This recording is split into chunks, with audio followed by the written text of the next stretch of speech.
ಈಗಾಗಲೇ ದುನಿಯಾ ದುಬಾರಿ ಆಗ್ತಿದೆ. ಇದರ ನಡುವೆನೆ ಮತ್ತೊಂದು ಬರೆ ಹಾಕುವ ಕೆಲಸಕ್ಕೆ ಜಲಮಂಡಳಿ ಮುಂದಾಗಿದೆ. ಅದು ಕೂಡ ಅಭಿವೃದ್ಧಿ ಅನ್ನೋ ಹೆಸರಿನಲ್ಲಿ ಸಬೂಬಿನ ಜೊತೆಗೆ. ಇಷ್ಟು ದಿನ 5 ರೂಪಾಯಿಗೆ ಸಿಗ್ತಾ ಇದ್ದ ಶುದ್ಧ ಕುಡಿಯುವ ನೀರಿಗೆ ಇನ್ಮುಂದೆ 10 ರೂಪಾಯಿ ಕೊಡಬೇಕಂತೆ. ಡಿಜಿಟಲೀಕರಣದ ಹೆಸರಿನಲ್ಲಿ ಹಗಲು ದರೋಡೆ ಮಾಡ್ತಿರೋದು ಸರಿಯಲ್ಲ ಅಂತ ಹೇಳ್ತಿದ್ದಾರೆ ಸಾರ್ವಜನಿಕರು. ಬೆಂಗಳೂರಿನಲ್ಲಿ ಸದ್ದಿಲ್ಲದೆ ನೀರಿನ ದರ ಏರಿಸಿದ ಜಲಮಂಡಳಿ. ಪ್ರತಿ 20 ಲೀಟರ್ ನೀರಿಗೆ 5 ರೂಪಾಯಿನಿಂದ 10 ರೂಪಾಯಿವರೆಗೆ ದರ ಏರಿಸಿದ BWSSB.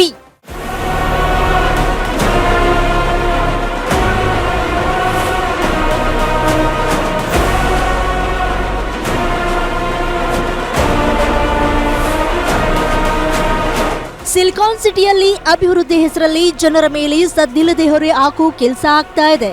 ಅದು ಶುದ್ಧ ಕುಡಿಯುವ ನೀರು ಪೂರೈಕೆಯಲ್ಲಿ.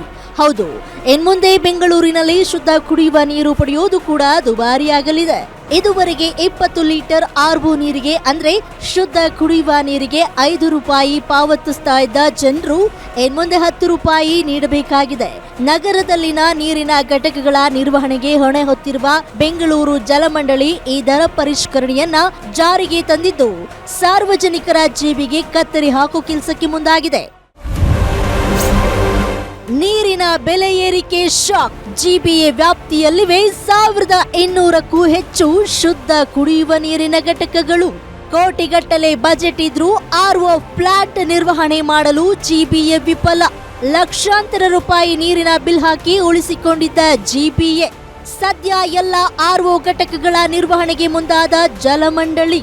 ಟೆಂಡರ್ ಕರೆದು ಖಾಸಗಿ ಸಂಸ್ಥೆಗೆ ನಿರ್ವಹಣೆ ಜವಾಬ್ದಾರಿ ನೀಡಿದ ಜಲಮಂಡಳಿ. ಆರಂಭಿಕ ಹಂತದಲ್ಲಿ 50ಕ್ಕೂ ಹೆಚ್ಚು ನೀರಿನ ಘಟಕಗಳ ನಿರ್ವಹಣೆ ಆರಂಭ. ನಿರ್ವಹಣಾ ವೆಚ್ಚ ಸರಿದೂಗಿಸಲು ನೀರಿನ ದರ ಹೆಚ್ಚಳಕ್ಕೆ BWSSB ಮಾಸ್ಟರ್ ಪ್ಲಾನ್. ಪ್ರತಿ 20 ಲೀಟರ್ ನೀರಿಗೆ 5 ರೂಪಾಯಿಯಿಂದ 10 ರೂಪಾಯಿಗೆ ದರ ಏರಿಕೆ. RO ಘಟಕಗಳಲ್ಲಿ ಸಂಪೂರ್ಣ ಡಿಜಿಟಲ್ ವ್ಯವಸ್ಥೆ ಜಾರಿ ಮಾಡಲಿರುವ ಜಲಮಂಡಳಿ ಇನ್ಮುಂದೆ ನೀರಿನ ಘಟಕಗಳಲ್ಲಿ ಕಾಯಿನ್ ಬದಲಿಗೆ QR code system. Server down ಸಮಸ್ಯೆಯಿಂದಾಗಿ ನೀರಿಗಾಗಿ ಗಂಟೆಗಟ್ಟಲೆ ಕಾಯುತ್ತಿರುವ ಸಾರ್ವಜನಿಕರು. ಒಂದು ತಿಂಗಳಾಯ್ತು ಸರ್. ಅಂದರೆ ಎಲ್ಲ ಬೆಲೆ ಜಾಸ್ತಿ ಆಗಿದೆ, ಕರೆಂಟ್ ಬಿಲ್ಲು ಜಾಸ್ತಿ ಆಗಿದೆ. ಸರಿಯಾಗಿ ಕೆಲವೊಂದು RO ಪ್ಲಾಂಟ್ ಸರಿಯಾಗಿ ಮೇಂಟೈನ್ ಮಾಡ್ತಾ ಇಲ್ಲ. BBMP ಅವ್ರು ಮೇಂಟೈನ್ ಸರ್. ಕೆಲವೊಂದು ಪ್ಲಾಂಟಲ್ಲಿ ಸರಿಯಾದ ರೀತಿಯಲ್ಲಿ ಮೋಟ್ರ್ ಕೆಟ್ಟೋದ್ರೆ, ಆಮೇಲೆ ಏನಾದರೂ ತೊಂದರೆ ಆದರೆ ಸರಿಯಾದ ರೀತಿಯಲ್ಲಿ ಮಾಡ್ತಾ ಇರಲಿಲ್ಲ. ಕೆಲವೊಂದು RO ಪ್ಲಾಂಟ್ ಕ್ಲೋಸ್ ಆಗೋಗಿತ್ತು. ಆ ಒಂದು ಕಂಪ್ಲೇಂಟ್ ಬಂದು ಅದಕ್ಕೆ ಈ ನಿರ್ಧಾರ ತಗೊಂಡಿದ್ದಾರೆ.